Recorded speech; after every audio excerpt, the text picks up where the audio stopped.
শিলিগুড়ি সূর্য সেন পার্কের আধুনিকীকরণ, মহানন্দা নদীর সৌন্দর্যায়নের পরিকল্পনা, এলাকা পরিদর্শনে পর্যটন মন্ত্রী শঙ্কর ঘোষ। শিলিগুড়ির অন্যতম বিনোদন কেন্দ্র সূর্য সেন পার্কের আধুনিকীকরণ এবং মহানন্দা নদীর তীরে সৌন্দর্যায়নের পরিকল্পনাকে সামনে রেখে সোমবার এলাকা পরিদর্শন করলেন শিলিগুড়ির বিধায়ক তথা রাজ্যের পর্যটন ও পরিষদীয় মন্ত্রী শঙ্কর ঘোষ। এদিন তার সঙ্গে ছিলেন কলকাতা নিকো পার্কের আধিকারিকরা। সূর্য সেন পার্ক ঘুরে দেখে পার্কের পরিকাঠামো উন্নয়ন, নতুন আকর্ষণ সংযোজন এবং দর্শনার্থীদের জন্য আরও উন্নত বিনোদনের ব্যবস্থা নিয়ে আলোচনা হয়। মন্ত্রী জানান, পর্যটকদের আকর্ষণ বাড়াতে এবং স্থানীয় মানুষের বিনোদনের সুযোগ আরও উন্নত করতে পার্কে একাধিক নতুন রাইড আনার পরিকল্পনা রয়েছে। এছাড়া মহানন্দা নদীর রিভারফ্রন্টকে বিশেষ করে প্রবীণ নাগরিকদের জন্য আরও আকর্ষণীয়, আরামদায়ক করে তোলার জন্য পরিকল্পনার কথাও জানান তিনি। এনজেডিপির নিয়ম মেনে নদীর তীরে যতটা সম্ভব সৌন্দর্যায়ন করা হবে বলে তিনি আশ্বাস দেন। শঙ্কর ঘোষ বলেন, শিলিগুড়ির পর্যটন সম্ভাবনাকে আরও এগিয়ে নিয়ে যেতে সূর্য সেন পার্ক ও মহানন্দা নদীর রিভারফ্রন্টকে আধুনিক ও আকর্ষণীয় করে তোলার উদ্যোগ নেওয়া হয়েছে। সাধারণ মানুষের সুবিধা এবং পর্যটকদের আকর্ষণ দুই দিকেই গুরুত্ব দেওয়া হচ্ছে।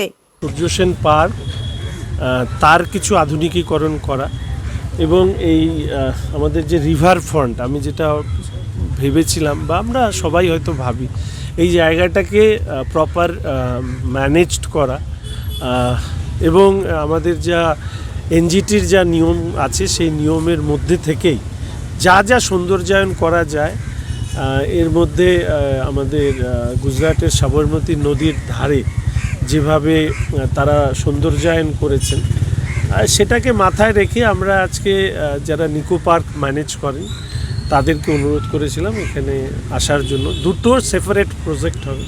একটা শুধুমাত্র আমাদের সূর্য সেন পার্কের যে এক্সিস্টিং স্ট্রাকচার, সেটাতে যে প্রাথমিক যা কথা শুনেছি তাতে বা আরও কিছু দুটো নতুন রাইড করা, অন্যান্য যা আছে এক্সিস্টিং ইনফ্রাস্ট্রাকচার তার সাথে আরও দুটো রাইড তৈরি হবে।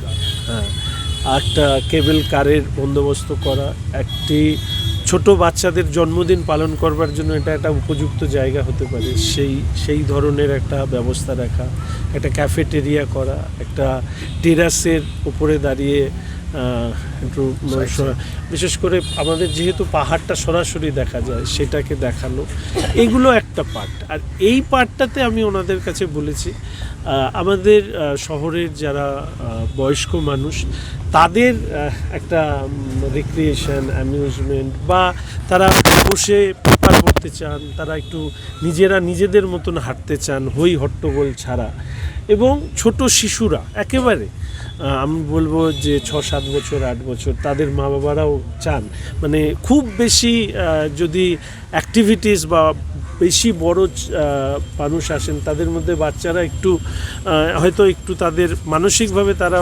স্বাচ্ছন্দ্য বোধ করে না, ফলে আমরা একটা ব্লক তৈরি করে দেবো ছোট বাচ্চারা যেখানে খেলবে এবং একটা নির্দিষ্ট বয়স সেখানে ঠিক করে নেওয়া হবে। তো এরকম ভাবনা চিন্তা আছে।